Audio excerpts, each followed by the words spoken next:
Assalamualaikum. Jah. Oh, Jah. Jah, oi. Okey, yang ni pula Makcik Beda. Dia ni jenis suka kepoci sikit. Biasalah Makcik Bawang suka sangat jaga tepi korang. Oi. Hang ke beda? Mai duk jerit po petang-petang ni. Mai masuk, mai. Tak apalah, aku tak mau masuk dah.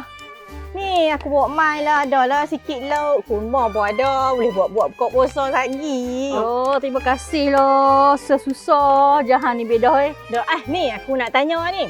Anak hang tu apa cerita? Tahun ni balik ke dak raya tu? Itulah tu. Sat kata nak balik, Sat kata tak mau balik. Aku pun pening dah ni. Tapi itulah, rendang hak dia nak makan tu aku buat dah lah. Oh, ya ke? Habis tu bila Rabi boleh tengok menantu hang? Anak hang tu tua-tua tak kahwin lagi. Aku tengok baru ni muka dia tu koi kusam dah lah ni, tak tahu lah lagu mana.